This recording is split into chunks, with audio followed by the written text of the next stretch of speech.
Hey guys, if you make a common mistake, you may end up spending thousands of dollars on repairs that you may actually not need. Make sure you stay until the end, we'll explain what it is.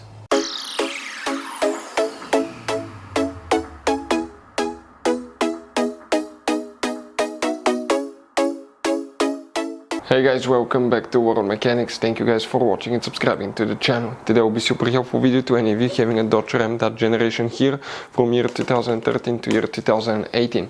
If you need to find where the steering column control module fuses are located, which two fuses control it, where you can buy cheap parts, tools, fuses, relays at a good price, quick shipping, that way you do not waste money and time.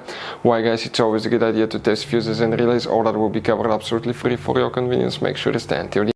So, let us tell you a little bit about us guys. Every single car we get here at the garage, we try to make at least 200 to 300 free repair videos. We take them completely apart, we show you how to fix anything like engines, transmission, codes, fuses, bodywork, all that stuff. Why we do all that? Because our mission at the shop is to save you as much money as we can. All we need in return, please subscribe to the channel, like the video.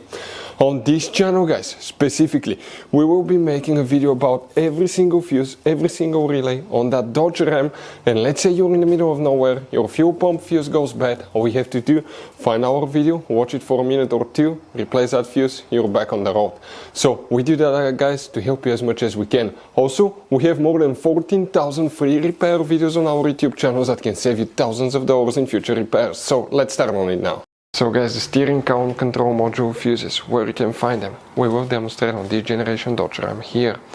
You need to go ahead and open the hood. Once you guys open the hood here on the driver's side, you see you have guys, okay, the car battery, okay, right here, that's your car battery. Right in front of it, that right here is your main engine fuse box. Press these two tabs, open it. On the inside you'll find the main engine fuse box with a layout like this one. Before we continue, let's explain quickly why it's always a good idea to test fuses and relays. Guys, it's very important to always test your fuses and relays. Why? Sometimes you may think you have a good fuse guys. It's hard to tell. Look at those fuses, right?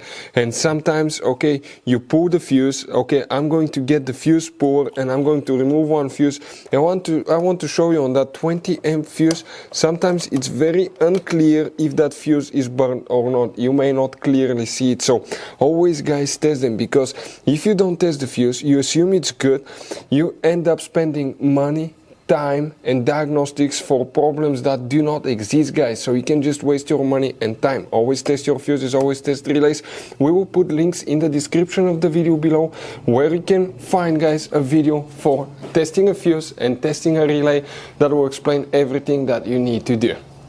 If you guys need to buy any parts, tools for your Dodge Ram, fuses, relays at a really good price, quick shipping, that way you do not waste money and time, we're going to put a link in the description of the video below for your convenience, please check it out. The steering column control module fuse, actually two of them, where we can find those. By the way guys, make sure you stay until the end, we want to share one advice with you so you don't end up being stuck in the middle of nowhere like it happened to us. The first fuse that you need to check is fuse number 82. So you wonder which one is that? That's 79, 80, 81, 82. That fuse right here. The next fuse that we need to check is known as fuse number 87. This fuse right here you will need to check as well. So guys, you have all kinds of different fuses and relays. Some of those are very specific, they're hard to find, especially if you're in a small town or in the middle of nowhere. One time we needed a replacement, we couldn't find one and we were stuck in the middle of nowhere for a few days until we got a shipment on the internet guys. So keep some spares in your glove box for a peace of mind. Hopefully guys the video will be helpful. Thank you for watching and see you guys next time.